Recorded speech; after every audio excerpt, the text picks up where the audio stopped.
अस्सलाम वालेकुम viewers, this is me Fiza Riaz. Programme face to face में आपको खुश आमदीद कहते हैं।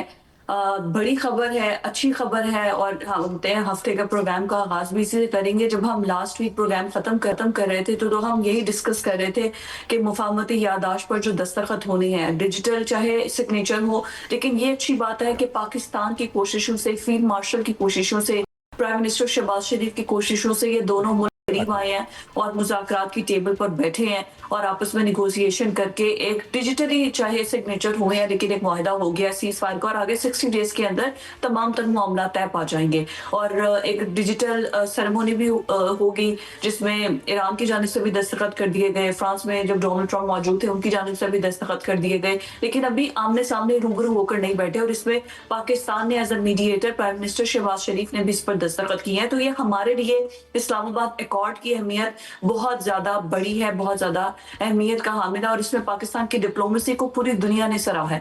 यहीं से हम अपने प्रोग्राम का आगाज करते हैं। हमारे साथ बहुत ही स्पेशल गेस्ट जो कि सिफारती लिहाज से एक बहुत बड़ा नाम है और डेकेड्स पर उन्होंने अपनी सिफारती जिम्मेदारियां जो है वो सरंजाम दी हैं।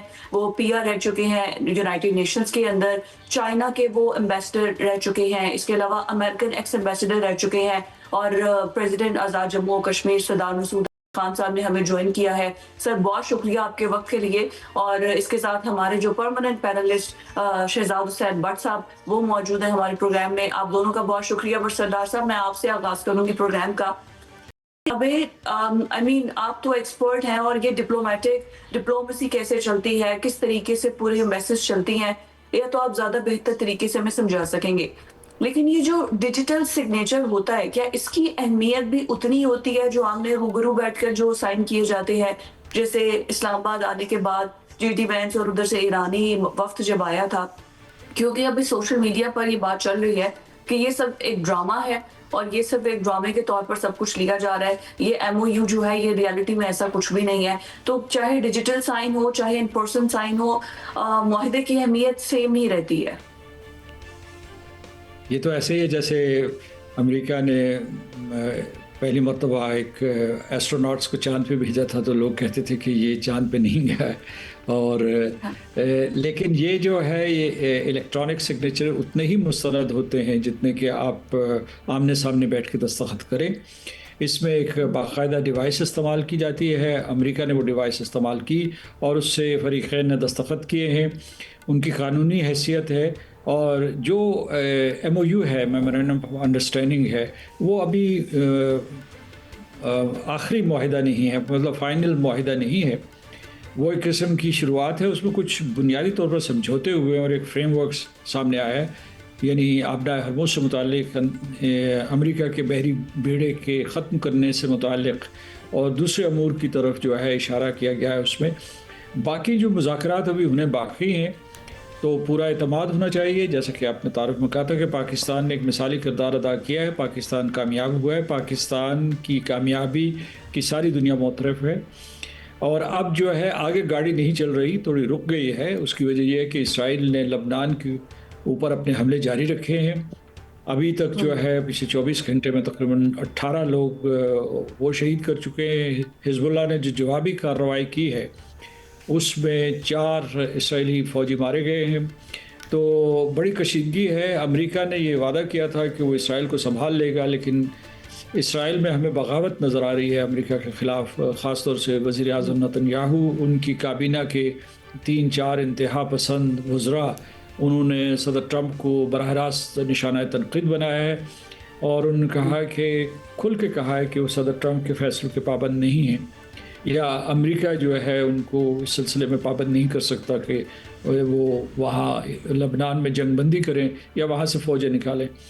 इंतहाई काबिल एहतराम सरदार मसूद भाई, मैं आपसे ये जानना चाहता हूँ, जैसे अभी फिजा ने आपका तारफ़ भी करवाया कि आप 14 साल यूनाइटेड नेशन और अमेरिका में सफ़ीर के तौर पर रहे, तो मेरा तो सादा सा सवाल है कि अमरीकी पॉलिसी साज जो है, आप उन लोगों को बहुत करीब से जानते हैं, क्या पाकिस्तान को सिक्योरिटी पार्टनर के तौर पर ये लोग देख रहे हैं अभी, या फिर इलाकाई ज़रूरत के तहत ये काम चल रहा है? क्योंकि मुआहदा तो हो गया, अब 60 दिन और भी गुजरेंगे, हमारे माली मुफाद कब शुरू होंगे, हमारा कब फ़ायदा होना शुरू होगा? आपकी राय क्या है सरदार साहब?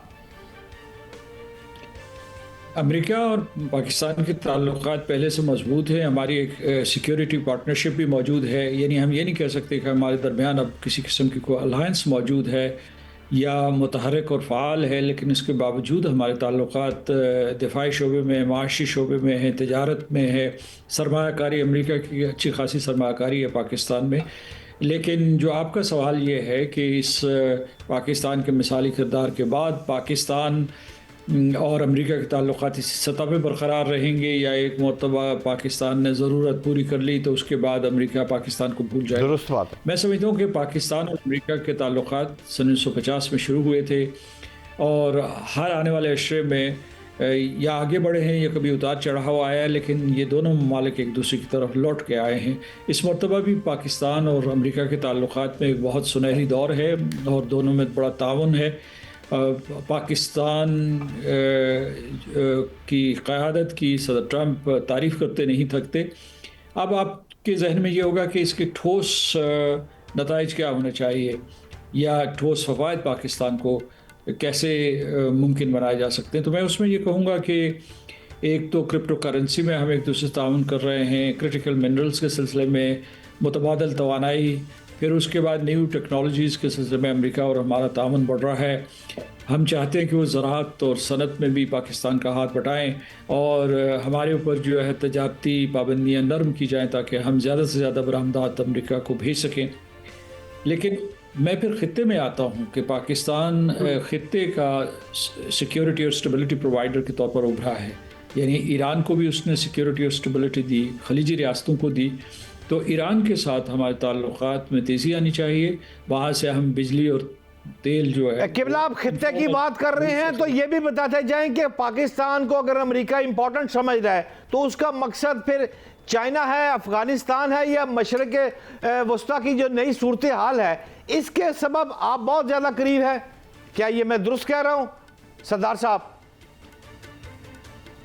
चीन का अपना एक पहलू है, लेकिन इस वक्त जो ताल्लुकात हैं हमारे दोनों ममालिक के दरमियान उसका हवाला चीन नहीं है, वो बराह रास्त हमारे ताल्लुकात हैं और इनको हम इसे कहते हैं कि ब्रॉड बेस्ड और स्टैंड अलोन रिलेशनशिप, यानी ये हमारे चीन के साथ ताल्लुकात के साथ मशरूत नहीं है।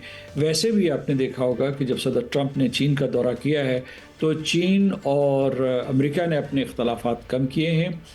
जो सदर शी जिनपिंग है उन्होंने एक सुर्ख लकीर खींची थी कि आप जो है ताइवान के इर्द गिर्द या उसके सिलसिले में किसी किस्म की कार्रवाई न करें, क्योंकि इस तरीके से आप चीन को मजबूर करेंगे, क्योंकि वो ताइवान जो है चीन का एक हिस्सा है और एक सॉवरन हिस्सा है। यह अमेरिका ख़ुद तस्लीम भी करता है, क्योंकि इनके जो शुरू में जब पाकिस्तान ने इनकी सुलह करवाई थी तो उसके बहुत जल्द बाद जो है अमेरिका ने ये इकरार कर दिया था कि ताइवान चीन का हिस्सा है।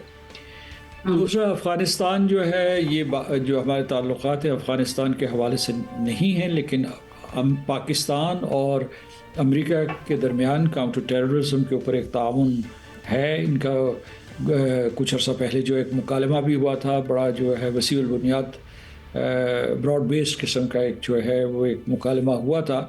तो ये सिक्योरिटी ताल्लुकात भी हैं हमारे, डिफेंस के ताल्लुकात भी बढ़ रहे हैं। लेकिन मैं फिर आपको ले आऊँगा ख़ित्ते में, वो बात मेरी अधूरी रह गई थी। मैं ये कहना चाहता हूँ कि जो ईरान है वहाँ से हम यानी तीन चीज़ें जो है, तेल ख़रीदना है हमने, गैस ख़रीदनी है और उसके बाद जो है बिजली ख़रीदनी है। ये तीनों चीज़ें दस्तयाब हैं। जो तेल और बिजली थी ये पहले इनफॉर्मल चैनल से आ रही थी, अब उसे आप फॉर्मल चैनल से ख़रीद सकेंगे, क्योंकि अमेरिका ने ईरान के ऊपर पाबंदी उठा ली है कि वो तेल की बरामदात कर सकता है। जैसे आपने आगाज में बोला कि नेतन्याहू वो मानने को तैयार नहीं है और लेबनान पर अभी भी वो अटैक कर रहा है और उसकी पूरी काबीना ने ट्रंप को अटैक करना शुरू कर दिया कि हम तुम्हारे मुआहदे को नहीं मानते।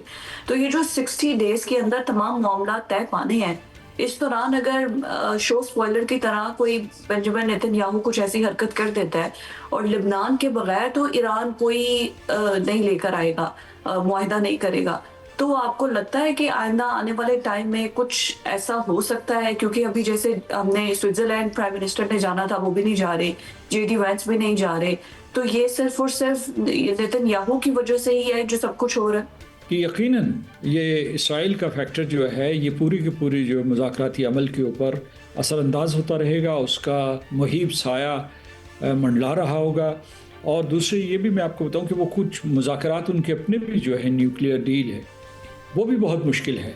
और ये नेतन्याहू की मनसूबाबंदी होगी कि अगर इनकी न्यूक्लियर डील भी हो गई, क्योंकि ये एक तो जब 26 फरवरी में दोनों अमेरिका और ईरान के नेगोशिएटर्स एक दूसरे के बहुत करीब थे, और बल्कि जो आखिरी मुसव्वदा ईरान ने दिया था वो ओमान के वज़ीर ख़जाना, माफ़ कीजिएगा, वज़ीर ख़ारजा जो उस वक्त जो है सहूलतकारी कर रहे थे या सालसी कर रहे थे, उनके मुताबिक वो अमेरिका को काबिल कबूल था, यानी स्टीव विटकॉफ ने कबूल कर लिया था उसे। और उसके बाद इसराइल के कहने पे उन्होंने जंग शुरू की। तो इनको ये ख़तरा होगा कि अगर ये माहिदा भी हो गया तो उनके लिए ईरान के ख़िलाफ़ कोई कार्रवाई करने या हमला करने के लिए जवाज़ ख़त्म हो जाएगा।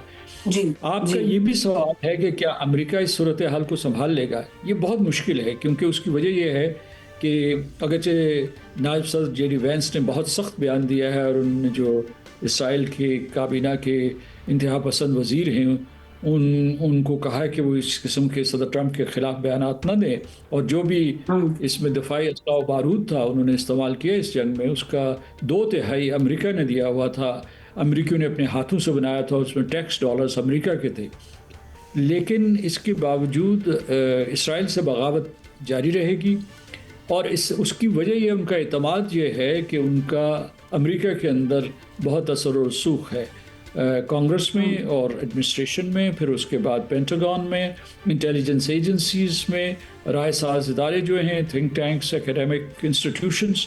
तो इस वजह से इस वक्त सदर ट्रंप को बहुत बड़ा चैलेंज है, और ये हो सकता है इसराइल के पास ये ताकत है कि वो उनकी सियासी साख तबाह करने की कोशिश करेंगे, क्योंकि और वो दूसरी तरफ जो है उनकी अपनी मेगा कंस्टिट्यूंसी, उसमें जो इंतहा पसंद सेनेटर्स हैं उनकी तरफ से भी बड़ा बैकलैश आया है। तो ये एक नई सूरत हाल, इसमें मैं थोड़ा सा आपको इजाफा कर दूं, पता नहीं आपके पास कितना कम वक्त कितना कम है। नहीं, बात करें सर।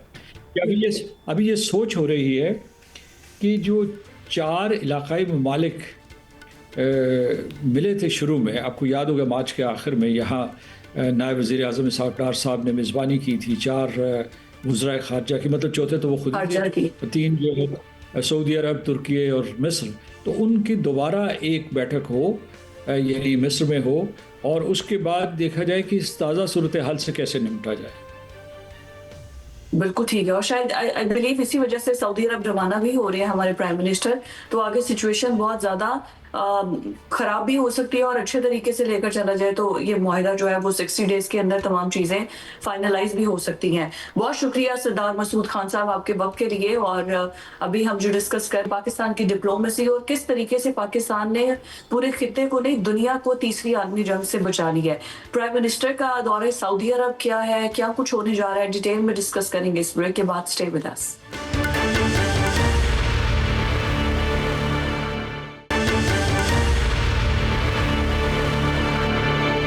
ब्रेक के बाद आपको खुशामदीद कहते हैं। जैसे मैं पहले बता रही थी कि प्राइम मिनिस्टर सऊदी अरब के लिए रवाना हो रहे हैं। वैसे तो उन्होंने स्विट्जरलैंड के लिए होना था और आगे जो दस्तखत हुए थे उसके बाद ये आगे कदम बढ़ना था, लेकिन इसमें जो खित्ते खलीजी ममालिक खासतौर पर आपको पता है कि सऊदी अरब का एक बहुत अहम किरदार है इस्लामिक वर्ल्ड के अंदर, OIC के अंदर, तो इसमें सऊदी अरब का साथ होना, उनको शामिल गुफ्तगू करना बहुत इंपॉर्टेंट है। और प्राइम मिनिस्टर सऊदी अरब अगले 48 घंटों में रवाना हो सकती है। वहां पर क्या डिस्कशंस होंगी, क्या गुफ्तगू होंगी, और पाकिस्तान के लिए खासतौर पर क्या खुशखबरियां आएंगी इकोनॉमिकली, इस पर डिस्कशन करेंगे। और इंडिया के अंदर जो सफ़े मातम बिछा हुआ है पाकिस्तान के इस पूरे के पूरे सालिसी किरदार में, जैसे इंडियन मीडिया चीखें मार रहा है, वो तो उसकी आवाजें यहाँ तक क्या DC तक सुनाई दे रही है। और जैसे डोनाल्ड ट्रंप ने G7 इजलास में मोदी को ट्वीट किया है, वो भी पूरा मीडिया देख चुका है कि उसकी वैल्यू क्या है, कि हाथ तक मुसाफा तक नहीं किया और उसको बिल्कुल इग्नोर किया रहा, लेकिन फिर भी वो ढीटों की तरह वहां पर मौजूद रहे हैं। और अभी सिर्फ उनका मीडिया जो है वो पाकिस्तान के खिलाफ बातें कर रहा है। इसी पर बात करने के लिए हमारे साथ major general retired Zahid Mahmood साहब ने हमें ज्वाइन किया है। उनको प्रोग्राम में वेलकम करते हैं। सर, बहुत शुक्रिया आपके वक्त के लिए। I know you must be busy, लेकिन स्टिल आपने टाइम मैनेज किया है, उसके लिए जो है वो thank you so much for that. लेकिन मैं सीधा सवाल जो है वो आपसे यही करती हूँ कि इंडिया में जो रोला मचा हुआ है, जिस तरीके से जो इसराइली वहां पर एम्बेसडर मौजूद हैं और वो ये कह रहे हैं कि हम किसी सूरत भी नहीं चाहते कि पाकिस्तान इस अमन डील का हिस्सा बने, या हम उसके किरदार को एक्सेप्ट ही नहीं कर रहे, और उसको लेकर साथ में इंडियन मीडिया पूरा अटैच करके, मतलब ये जो ट्राइका बन गया है अफगानिस्तान, इंडिया और इसराइल का, ये पाकिस्तान के लिए आइंदा आने वाले दिनों में कुछ अलार्मिंग हो सकता है, क्योंकि जो भी है इसराइल वैसे बहुत इन्फ्लुएंस्ड है और बहुत, वो अगर अमेरिका पर उसकी पूरी मोनोपोली जो है वो मौजूद है, तो पाकिस्तान तो उसके मुकाबले में बहुत छोटा सा मुल्क है। जी thank you very much Fiza, आपके इनवाइट का और having me in the programme, और भट्ट साहब को मेरा बहुत सलाम। Pakistan is not an ordinary country. Pakistan एक न्यूक्लियर मुल्क है, पाकिस्तान एक पावरफुल मुल्क है, पाकिस्तान एक नेशन है। फॉर दैट मैटर इंडिया हो, इजराइल हो, अफगानिस्तान हो, या कोई और उससे बड़ा मुल्क क्यों ना हो, जब पाकिस्तान को आप टेस्ट करेंगे तो फिर पाकिस्तान वही करेगा जो मार्के हक में की है। हु कुड थिंक 2 साल पहले कि पाकिस्तान अफगानिस्तान के ऊपर इतनी सख्त पॉलिसी भी अपनाएगा।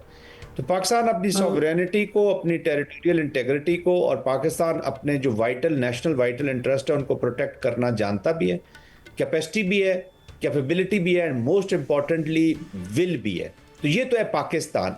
अब ये जो इस वक्त चल रहा है कि जी वो पाकिस्तान की सालसी को मानते या नहीं मानते, इंडिया को तो छोड़ देना, वो तो they are not a party. उनकी जो मार्के हक में परफॉर्मेंस रही है पाकिस्तान ने जब उनके खिलाफ किया, और ऑपरेशन सिंदूर में, और जब उनके जहाज़ गिरे और जिस तरीके से एम्बेरसमेंट हुई है, तो अमेरिका ने जो आज से कुछ अर्सा पहले इंडो पैसिफिक कमांड इस्टेब्लिश की थी, वापस उसको पैसिफिक कमांड पे ले गया।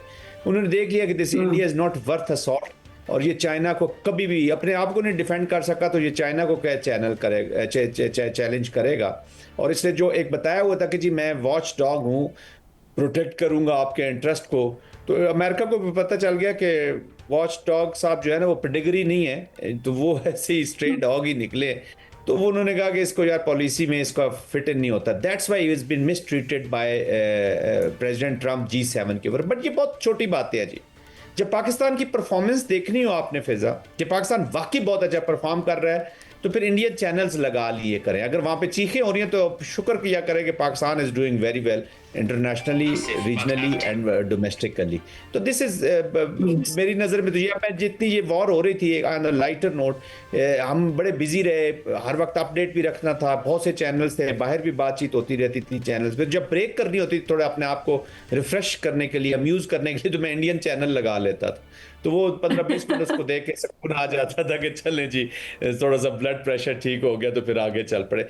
But having said that, existential threat रहेगा पाकिस्तान को, दिस इज अ डेंजरस ट्राइका, क्योंकि दोनों एक हिंदू जायनिज्म के साथ चल रहे हैं, एक जूइश जायनिज्म के साथ चल रहे हैं। दोनों के एक्सपेंशियस डिजाइन्स हैं, और इनके डिजाइन्स तब भी पूरे हो सकते हैं फिजा जब एक फ्रिक्शन मौजूद हो, वॉर मौजूद हो। तो अगर वॉर न भी हुई तो they will keep creating war. फिर मोदी साहब की और जो नेतन्याहू है, इनकी जो सियासत है वो भी इसी वॉर के इर्द गिर्द घूमती है। वहाँ वो एंटी ईरान, एंटी मुस्लिम्स, वो वहाँ पे वो चलाते हैं, यहाँ पे ये एंटी पाकिस्तान की सियासत करते हैं। तो इनकी अब 20-20, 25-25, 22-22 साल की सियासत देख ले, जिसी एक नुक्ते पे हो रही है। तो जब भी इलेक्शन, जब भी पॉलिटिक्स होगी, they would need friction and war. और अपने लोगों को इन्होंने बेवकूफ़ बनाए हुए कि हम ही हैं जो आपको प्रोटेक्ट कर रहे हैं, वरना इधर वो कहता है जी पाकिस्तान आपको खा जाएगा, उधर वो कहता है जी ईरान आपको खा जाएगा। और मेरे ख्याल में रीसेट हो रही हैं चीज़ें, इस पे आगे चल के बात हो सकती है। I think Americans have learned the hard way. मुझे चीज़ें तब्दील होती नज़र आ रही हैं। काबिल एहतराम जनरल साहब, मैंने ईरान और अमेरिका की जंग में जो चीज़ नोट की है वो सिर्फ एक पॉइंट अमेरिका के हक में जाता है, और वो ये है कि ईरान को एटमी हथियार ना बनाने पर उसने तैयार तो कर लिया है।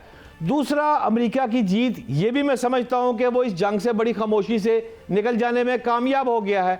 मैं आपसे ये जानना चाहता हूँ कि क्या दोनों के लिए विन विन सूरत हाल है, और साथ ये भी बताते जाइएगा कि इस्लामाबाद ने जो मुआहदा कराया है, इसने तो इसराइली इस्टेब्लिशमेंट को शदीद हैरत और सदमे से दो चार कर दिया है, और जो अमरीकी नायब सदर और सदर साहब हैं वो तो ये कह रहे हैं कि 2/3 जो हथियार इस्तेमाल हुए इसराइल को बचाने के लिए वो अमेरिका के अफराद ने बनाए हुए थे, और ट्रंप साहब कहता है मेरे कंट्रोल में है।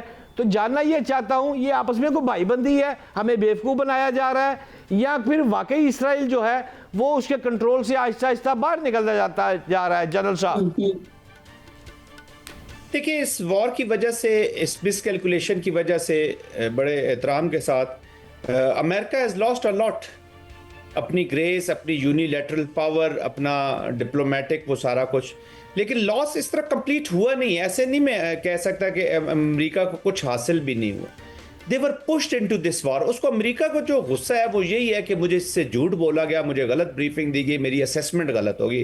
हालांकि अमेरिकन इंटेलिजेंस ने और अमेरिकन मिलिट्री ने असेसमेंट से ही उनको प्रेसिडेंट को दी थी, but he was sucked into this war by Netanyahu, और मोसाद के चीफ ने जब सिचुएशन रूम में उन्होंने ब्रीफ किया प्रेसिडेंट ट्रंप को कि जी 4-5 दिन की वॉर होगी, रिजीम कोलैप्स हो जाएगी, there will be another regime, लोग ऑलरेडी जो रेडिकल रिजीम है इसके खिलाफ है, ये उनको ब्रीफिंग दी गई थी। वहाँ से डिफाइंस ने जन्म लिया। वहाँ से डिफाइंस की वजह से जो 90 मिलियन के करीब ईरानियन थे, उनके आपस में अगर कोई डिफरेंसेस थे भी तो उसको छोड़ के वो इकट्ठे खड़े हो गए, और इकोनॉमिक प्रेशर पॉइंट डेवलप हो गया Hormuz, which is the product of this war.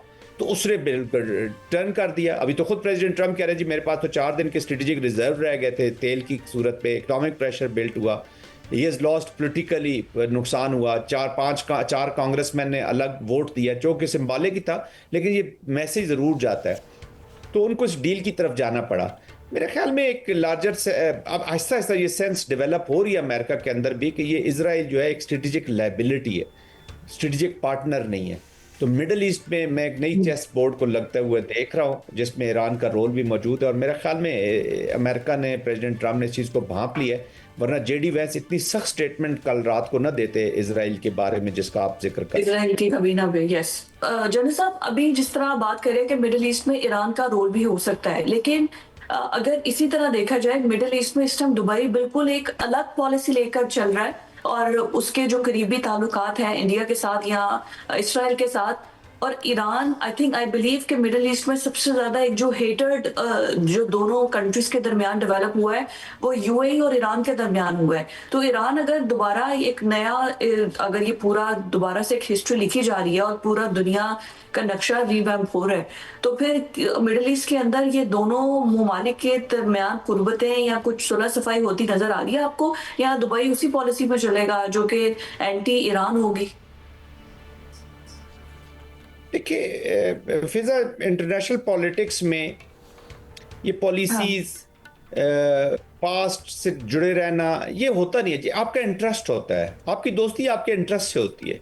ये यूएई जिसका आप जिक्र कर रही है, ये इब्राहिम अकॉर्ड में भी मौजूद है। जो लार्जर पहले, अगर इफ यू अलाउ मी, जो लार्जर प्लान था मिडिल ईस्ट का, वो क्या था कि जी इस बिग एलिफेंट इजराइल को पुश किया जाए मिडिल ईस्ट के अंदर, गल्फ कंट्रीज और इस रीजन में, और ईरान का खौफ रख के, ईरान से डरा के, ईरान को एक बड़ा एनिमी तस्वर करके जो सिक्योरिटी आर्किटेक्चर है मिडिल ईस्ट का, वो जोड़ा जाए इजराइल के साथ कि Israel is the only net security provider इस रीजन के बीच में। तो सब उसके साथ जुड़े, और साथ ही पॉलिटिकल प्रॉम क्या चलाया, इब्राहिम अकॉर्ड, और यूएई उसमें गया, जॉर्डन ऑलरेडी आपको पता है इजिप्ट के ताल्लुकात है, और अफ्रीकन कंट्रीज भी डालेगी। और अभी बार बार, अभी कुछ इस नाराजगी से पहले ट्रंप 2-3 दफा जिक्र कर चुके थे इस इब्राहिम अकॉर्ड का, उसमें जाना चाहिए ताकि political settlement. That backfired. Israel की ये जो जंग ईरान के साथ हुई, इसमें बहुत सी चीज़ें बैकफायर्ड। कतर ने, सऊदी अरेबिया ने, कुवैत ने, ओमान ने रिस्ट्रेंट दिखाया गया इनकी तरफ से, और बड़ा रिस्ट्रेंट दिखाया गया। हालांकि सऊदी अरेबिया भी टारगेट हुआ, उसके जो भी अहदाफ थे मिलिट्री के, जहाँ पे अमेरिकन डिप्लॉयमेंट्स थी, कतर में हुए, लेकिन रिस्ट्रेंट दिखाया। यूएई ने रिस्ट्रेंट चाइना दिखा सका उतना, लेकिन यूएई ने फिर अपने राब्ते बहाल किए ईरान के साथ इसी वॉर के बीच में, तो वो भी रिव्यू कर सकते हैं। तो जब ये इस सिक्योरिटी आर्किटेक्चर जिसके साथ मिडिल ईस्ट जुड़ा हुआ है, उसने जब उसको देखा कि ये तो मुझे प्रोटेक्ट कर ही नहीं सकता, तो they are going to review it फिजा बहुत जल्दी। और ईरान भी अगर अपनी, बट सर हमें पाकिस्तान ने दोनों को कंट्रीज को साथ लेकर चलना है ना। दुबई भी हमारे लिए उतना इंपॉर्टेंट है, हमारा ब्रदर मुल्क है, और ईरान भी। तो पाकिस्तान एक बड़ी टफ स्पॉट में आ जाएगा। बट ये तो खैर एक डिप्लोमेसी और ये पूरे उसमें हमारे फॉरेन पॉलिसी में चली गई हूँ। जी जी, पाकिस्तान टफ स्पॉट में नहीं आएगा जी। वो देखें, Pakistan is a sovereign country, हम लोग बड़े परेशान हो जाते हैं कि हम लोग अभी चाइना के साथ हमारी स्ट्रेटेजिक पार्टनरशिप है, सुपर स्ट्रेटेजिक पार्टनरशिप आज भी चाइना के साथ है। मैं कहता हूँ अमेरिका इतना हम कर रहे हैं सारा कुछ, वो भी हमारे साथ कर रहे हैं, अभी तक हमारी स्ट्रेटेजिक पार्टनरशिप नहीं है अमेरिका के साथ। It is little tactical nature. हाँ, आगे चल के स्ट्रेटेजिक हो सकती है, देखेंगे कितनी वो हमारे साथ इन्वेस्टमेंट करता है, कितना हमारे साथ बढ़ता है। तो क्या हम ये कहें कि जी चाइना चूंकि स्ट्रेटेजिक पार्टनर है, हम ब्लॉक पॉलिटिक्स नहीं करते। पाकिस्तान बड़ा सॉवरन कंट्री है, तो पाकिस्तान की सऊदी अरेबिया के साथ स्ट्रेटेजिक पार्टनरशिप है। हम ईरान के अभी देखें हमारे क्या ताल्लुकात है, दोनों टॉप पे ताल्लुकात है हमारे। टर्किया के साथ देख ले, कतर के साथ देख ले, यूएई के साथ भी हमारे ताल्लुकात खराब नहीं है। बेशक वो इब्राहिम अकॉर्ड में थोड़ी सी 2-4 चीजें से ये नहीं हो जाता कि आपके ताल्लुकात दरीना खत्म हो जाते हैं। इट इज द इंटरेस्ट, कोई ये उसमें नहीं होता। तो इंटरेस्ट जब उनका भी देखेंगे कि यार रीजन की सिक्योरिटी किस तरफ जा रही है, इकोनॉमिक्स किधर जा रही हैं, एक झटका लगाया है हुर्मुज़ ने सारे इसकी ब्लॉकेड ने। और ये नहीं है कि इंटिमिडेशन कोर्जन के नीचे कोऑपरेटिव मोड में, कोऑपरेशन के बीच में आप कहीं भी जा सकते हैं। और ये परमानेंसी सिर्फ इंटरेस्ट की होती है, बाकी किसी चीज की परमानेंसी नहीं होती। This can be change any time. तो पाकिस्तान ब्रिज करता है। जनरल साहब, आप जंगी और सफारती महाज दोनों हमसे ज़्यादा समझते हैं, मुझे तो सादे से सवाल का जवाब दे दे कि क्या इंटरनेशनल मुआहदे के समरात जो हैं वो हमारी पाकिस्तानियों की जेब में कब तक आएंगे? क्या हमारा जो बुनियादी मसला है तेल, बिजली, गैस, ईरान जैसे आप फरमा रहे हैं हमारा भाई बन गया, हम मानते हैं वो हमारा भाई है, तो इसके समरात को नज़र आते हैं, कब तक आपको नज़र आ रहे हैं जनरल साहब?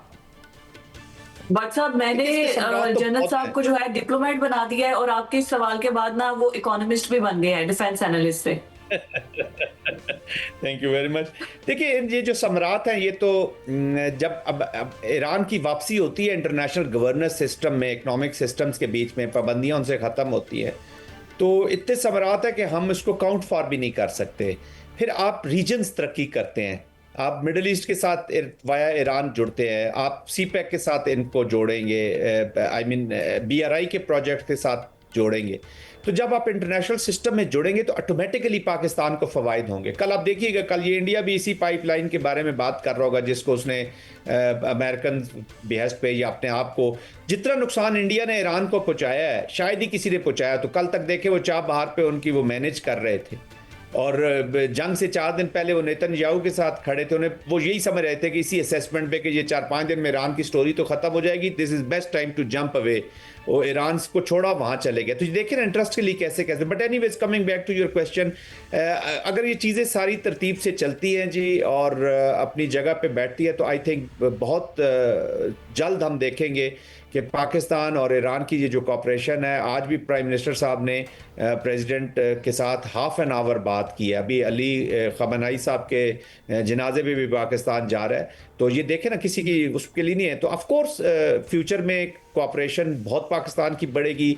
पाइपलाइन का जो प्रोजेक्ट है that is around 40 billion cubic feet की गैस है जो हमारा LNG का चीज़ें कम करेगी, और ट्रेड बहुत बढ़ेंगे। एग्रीकल्चर हमारा आपस में ट्रेड बढ़ेगा, बॉर्डर सिक्योर होंगे। अफगानिस्तान जब ठीक करेंगे, देखिए ना ईरान के साथ आपके जब ताल्लुकात ठीक होते तो अफगानिस्तान पे भी इनडायरेक्टली इंपैक्ट आएगा। और फिर आपकी रीजनल अप्रोच के साथ जब आप अफगानिस्तान को आप डबटेल करते हैं तो ये पूरा region, Afghanistan, Iran, central Asia, Pakistan, China, ये जब जुड़ता है तो this is a regional progress. Huge impact है और बहुत जल्द आ सकते हैं अगर ये चीज़ें अपनी जगह सही चलती हैं और अनफोल्ड वैसे ही होती हैं जैसे पाकिस्तान कोरियोग्राफ कर रहा है। तो इंशाल्लाह it will be very very fruitful. इंशाल्लाह। और यही है सबसे पहले कि हमारी इकोनॉमी और इकोनॉमिक सिचुएशन बेहतर होनी चाहिए अगर हम डिप्लोमेसी में इतने आगे जा रहे हैं। बहुत शुक्रिया सर आपके वक्त, और हमें एक छोटे से ब्रेक की तरफ जाना है। Stay with us. ब्रेक के बाद आपको खुशामदीद कहते हैं और अच्छी खबर है पाकिस्तानियों के लिए, जैसे अनाउंस किया गया है कि पेट्रोल की कीमत में 74 रुपीज़ और डीजल की कीमत में 67 रुपीज़ कमी कर दी गई है। बट साहब, बड़ी खुशखबरियां आ रही हैं। इसके बाद तो मुझे ऐसा लगता है कि इसमें के बाद शायद मुस्तफीद होने वाला पहला मुल्क पाकिस्तान ही है जिसमें पेट्रोल की कीमत इतनी ज्यादा कम कर दी गई है। जी दुरुस्त कह रही हैं, पूरी कौम को मुबारक हो, बहुत बड़ी खुशखबरी है। इतना ज़्यादा रिलीफ ये था कि 50-60 रुपये ये किया करते थे और उसके बाद जो रिलीफ था वो 5 रुपये 7 रुपये की होता था। लेकिन अब जो खुशखबरी है, ये आप जो बात कर रही हैं बहुत बड़ी बात है, इतनी बड़ी अमाउंट। अच्छा, मैं यहाँ पर आपको खबर दे दूं वैसे एक, कि ये बहुत सारा इसका क्रेडिट जो है ना, ये रायविंड में बैठे हुए एक शख्स को भी जा रहा है जिसका नाम ये मोहम्मद नवाज शरीफ है, जिन्होंने शहबाज शरीफ को ये बात कही थी कि एज सुन एज पेट्रोल कम करे, और उनके मुताबिक जो उनका कहा गया है उसके मुताबिक तो अगले महीने में 100 रुपया और कम होगा तो वो सेटिस्फाई होंगे। अब देखते हैं उनकी बात शहबाज साहब मानते हैं या नहीं मानते, लेकिन आने वाले दिन में मैं समझ रहा हूँ बहुत सारी खुशखबरियाँ जो हैं वो आती जा रही हैं। वाने सनअत और तिजारत के मेरे एक दो दोस्त हैं, उनसे जब मेरी बात हुई है, मैंने पूछा कि क्या चीज़ आप आगे देख रहे हैं, तो 10 अरब डॉलर तक की जो बात है वो मुकम्मल जंगबंदी के बाद पाक ईरान तिजारत जो है ये 10 अरब डॉलर की इसके मुआहदे जो है ये सामने आ रहे हैं। बल्कि ये तो मैं कहूँगा कि 2000 का फिगर मेरे सामने आया जो बहुत बड़ा फिगर है कि 2000 रोज़ाना की बुनियाद पर सरहद जो पर ट्रकों की जो आमदोरफ्त है वो अब ज़ेर गौर लाया गया है कि इतने ट्रकों की तादाद यानी इतने भाईचारी हमारी ईरान के साथ बढ़ने जा रही है। तो आने वाले दिनों में जो मैं देख रहा हूँ बहुत सारी खुशखबरियाँ और भी हैं फिजा रियाज साहिबा। बिल्कुल ठीक है, ये तो बड़ी अच्छी बात है, बहुत सारी खुशखबरियां और भी हैं। लेकिन व्हाट्सएप आपकी पुरानी बातें जो है ना, हम अपने ऑडियंस को वो सुना दें। आप जो खुशखबरियां सुना रहे हैं, पहले आप क्या कहते रहे और क्या कुछ होता रहा इस मुआहदे के हवाले से, आपकी ही स्टाइल में, आपकी ही गुफ्तगू पहले मैं आपको भी दिखाती हूँ और ऑडियंस को भी, फिर मैं आपसे इस पर बात करती हूँ। याद रखना मेरा फिक्रा, there is a many slip between the cup and the lip. ये चाय का मेरी प्याज और मेरे होंठों के दरमियान बड़ा फर्क है। अभी जब तक ये मुआहदा तहरीर नहीं हो सकता तब तक बहुत मुश्किल है। फिजा मुझे समझ नहीं आ रही, हर चीज क्लियर नजर हो गई है। प्राइम मिनिस्टर ने क्या दिया, ट्रंप ने क्या दिया, ईरान ने क्या दिया, मैं क्या बीच में बोल सकता हूँ। लेकिन सवाल ये है, मुझे अब भी खदशात मुझे सामने नजर आ रहे हैं। बट साहब अब क्या कहेंगे आप इस पर? ये जो आपको तो होता है कुछ नजर नहीं आ रहा था और अभी आपको सारी खुशखबरियां भी नजर आ रही है।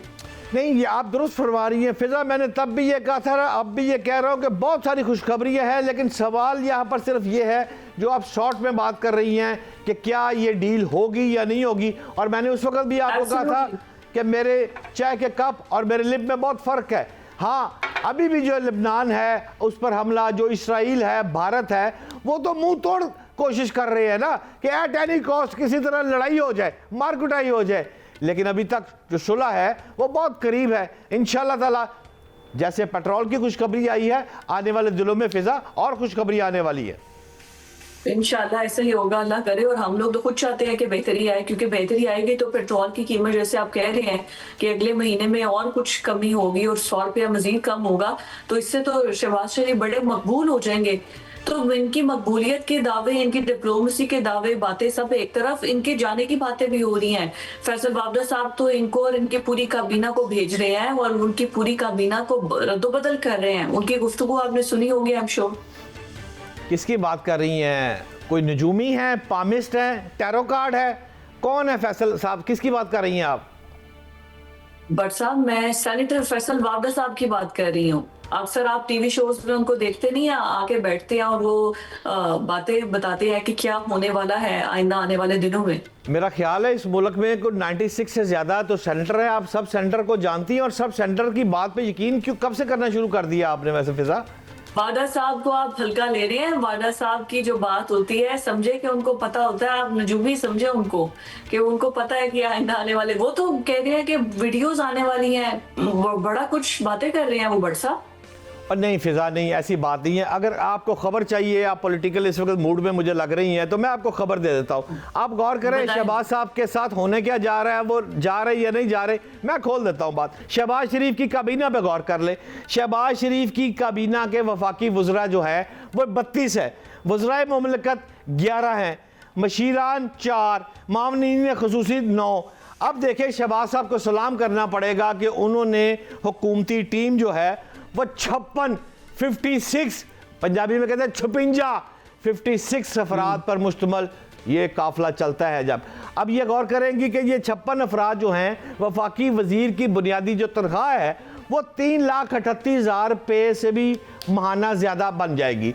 अच्छा, वो जो वफाकी वजीर ममलकत होंगे उनकी तनख्वाह भी ऊपर नीचे रख के इसी लेवल पर अगर आप ले जाए तो 3.5 ओस जो है वो लाख रुपए माहाना फी फर्ज जो है वो हमारे से ले रहा है। यानी 3 × 5 को अगर मल्टीप्लाई करें 1,96,00,000 रुपए महाना, अगर उसको सालाना से ज़रब दे लें तो 23,50,00,000 रुपया सालाना वो ले रही है। अच्छा, इसके अलावा सरकारी गाड़ियाँ, पेट्रोल, टेलीफोन, सफरी अखराजात, आनियाँ तेज जानियाँ वो डाल लेना तो ये काम अरबों पे चला जाएगा भाईजान।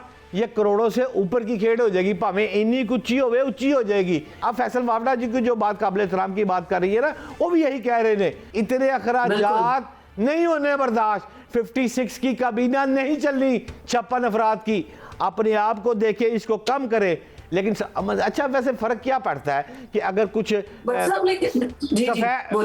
सफेद बाल वाले या कुछ जरा गिरे हुए जो बाल है, बुजुर्ग हो गए हैं जो अफराद, उनको थोड़ा सा रिटायर कर भी दे तो कोई फर्क तो नहीं पड़ता। मियां मोहम्मद नवाज शरीफ साहब बैठ के बात सियासत कर रहे हैं ना। सफेद बालों वाले आप क्या बात कर रहे हैं? हाँ, जिनके कुछ बाल गिर गए हैं उनको रिटायर। और यार मतलब ख्वाजा आसफ साहब है, उनकी जो हमारी बहन है वो IT की मिनिस्टर है और बहुत काबिल बच्ची है और बड़ा सही काम कर रही है, और बहुत सारे बंदे हैं। अब मैं तो जो देख रहा हूँ वजारतों में भी तब्दीली देख रहा हूँ फिजा, ये ऐसे नहीं चलना। ये शहबाज साहब को करना पड़ेगा सारा काम। चेंजेस तो ये फिर शहबाज शरीफ को खुदा हाफिज वाली जो बातें हो रही हैं वो फिर क्या सच है? या फिर अगर वो काबीना में रद्दोबदल करते हैं और PPP क्या वो सब कुछ पीपल्स पार्टी की मुशावरत से कर रहे हैं या उनको भी लेकर आएंगे? क्योंकि अकेला बोझ तो फिलहाल शहबाज शरीफ ने उठाया हुआ है। और नहीं फिजा, ये बिल्कुल ये सोशल मीडिया ने खबरें फैलाई हुई हैं, शहबाज शरीफ जा रहे हैं। और शहबाज शरीफ किधर नहीं जा रहा, 5वां उसने बजट दिया है वफाकी। आप लिख ले मुझसे, मेरा ये फिक्रा रिकॉर्ड, अभी आपने मेरा एक शॉट चलाया ना, ये शॉट भी मेरा अगली चला जाएगा। 6ठा वफाकी वजारत, वफाकी जो हमारा बजट होगा वो भी शहबाज शरीफ ही देगा। ये किधर नहीं जाना। यूं है पीपल्स पार्टी के साथ और सारे इकट्ठे हैं, मुल्क की तरक्की के लिए काम हो रहा है। लेकिन वो क्या अंग्रेजी का फिक्रा, आप तो अमेरिका में बैठी ना, आपको तो वो कैरेट एंड स्टिक, वो क्या फार्मूला होता है, वो है शहबाज साहब के साथ कि भाईजान आप तब्दीलियां लाएं। इशाक डार को कहा जा रहा है अपनी वजारत चेंज करे, लेकिन खबर दे रहा हूं आपको, इशाक डार ने एक लफ्ज़ कहा है, अली परवेज मलक परवेज का जो बेटा इस वक्त पेट्रोलियम वाला है, सर इसको वजीर खजाना लगा दे। अगर आपको वजीर खजाना हर वक्त IMF के साथ दोस्ती निभा रहा है या कोई उसको आप पसंद नहीं फरमा रहे, तो अब मोहसिन नकवी साहब की मिसाल भी मैं दे देता हूँ। मोहसिन नकवी साहब ने जो कमाल किया है, उसकी ईरान आनिया और जानिया, भाई उसका क्रेडिट है, फॉरेन मिनिस्ट्री के लिए देना पड़ेगा आपको। बिल्कुल, अगर आप वो मोहसिन साहब को वहां भिजवा दें, ये भी मुमकिन है। लेकिन आखिरी बात मैं आपको ये बात जरूर बता दूं, वो ऑलरेडी PCB का चार्ज लेके बैठे हैं, इंटीरियर मिनिस्ट्री का चार्ज लेके बैठे हैं, फॉरेन मिनिस्ट्री का चार्ज भी उनको देंगे। बिल्कुल ठीक है भाईजान। मैं आपको आज की प्रोग्राम में आखिरी बात बता दूं, मेरे पास जो खबर है वो ये है कि नून लीग अपने आखिरी इस दौर में जो आ रही है हुकूमत, अब 5 साल पूरे होने लगे हैं, इलेक्शन मुल्क में आने हैं, उसने अवाम के पास जाना है। उसको तमाम बड़ी वफाकी वजारतें चाहिए, उसको पंजाब के साथ ये बड़ी वजारतों पर जो उसने काम करके दिखाना है, वो कोई तलाल चौधरी हो या आबद शेर अली हो, ये हमारा मसला नहीं है। लेकिन बात ये है, इस तरह अगर गई अवाम में तो मुस्लिम लीग नून फिर पिट जाएगी। फिजा बिल्कुल ठीक है व्हाट्सएप, आपकी बात बिल्कुल ठीक है, पिटने देना नहीं है। अगर वो इतने इंटरनेशनली क्रेडिट ले रहे हैं तो फिर मुल्क के हालात की तरफ भी तवज्जो देनी होगी, इनको भी बेहतर करना होगा। आपने बिल्कुल सही हाईलाइट की है। व्यूअर्स, आज के प्रोग्राम से इतना ही, इजाजत दीजिए।